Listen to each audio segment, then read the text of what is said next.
লোক খারাপ কিছু বললেই আপনি দুঃখী, আর লোক ভালো কিছু বললেই আপনি সুখী। এর মানে আপনার জীবনের সুখ দুঃখের ভার লোকের হাতে চেষ্টা করুন এটা নিজের হাতে রাখার। জীবনে ঝামেলা যতই আসুক চিন্তা করলে বেড়ে যাবে, চুপ থাকলে কমে যাবে, ধৈর্য রাখলে শেষ হয়ে যাবে, আর ভগবানের উপর বিশ্বাস রাখলে তা খুশিতে পরিবর্তন হয়ে যাবে। কেউ স্বপ্নের জন্য পরিবার ছাড়ে, আবার কেউ পরিবারের জন্য স্বপ্ন ছাড়ে, অনেকে আবার এই দুটোর কারণে দুনিয়া ছাড়ে। অন্যর ক্ষতি করতে চাইলে নিজের ক্ষতি হবেই, হয়তো ক্ষতির ধরন ও সময় ভিন্ন হবে, কারণ প্রকৃতি তার আপন গতিতে প্রতিশোধ নেয়। এখনো সময় আছে, ধর্মের পথে এসো, মানুষের কূটনীতিতে জড়িয়ে পড়ো না। অধর্ম আমাদের নরকের দরজায় পৌঁছে দেয়, ধর্ম আমাদের স্বয়ং প্রভু শ্রীকৃষ্ণর চরণে ঠাঁই দেয়। কিছু রাস্তা তোমাকে একাই চলতে হবে, না থাকবে তোমার পরিবার, না থাকবে তোমার বন্ধু, শুধু থাকবে তুমি আর তোমার ছায়া। জীবনের বোঝা বইতে গিয়ে দেখলাম এর চেয়ে স্কুলের ব্যাগটা অনেক হালকা ছিল।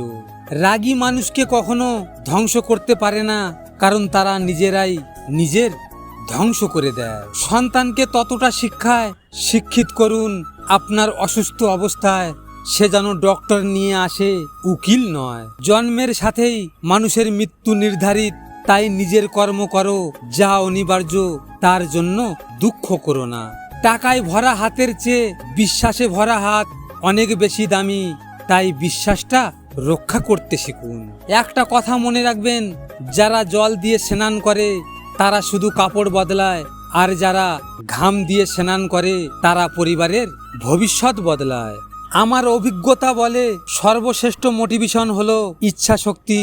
আপনার মধ্যে সত্যিকার ইচ্ছা শক্তি থাকলে কোনো বাধা আপনাকে থামাতে পারবে না। দায়িত্ব জিনিসটা বড়ই অদ্ভুত, যে পালন করে সে সব সময়ই দোষী হয়, আর যে এড়িয়ে চলে সে শুধু লম্বা লম্বা জ্ঞান দিয়ে যায়। অহংকার আর হিংসা ত্যাগ করো, কারণ তুমি এই পৃথিবীর অতিথি, মালিক নয়। জীবনে ব্যর্থ হলে থেমে যাওয়া উচিত নয়, কারণ ব্যর্থতার হাত ধরেই সফলতার পথে পৌঁছানো সম্ভব। সত্যের ক্ষয় নেই, ভয় নেই, লজ্জা নেই, বিনাশ নেই। সত্য খুব বেপরোয়া, তাই সত্যকে দমিয়ে রাখা অসম্ভব, সত্যের জয় হবেই। মূর্খরা প্রতিশোধ নেয় গায়ের জোরে, আর জ্ঞানীরা প্রতিশোধ নেয় ক্ষমা করে।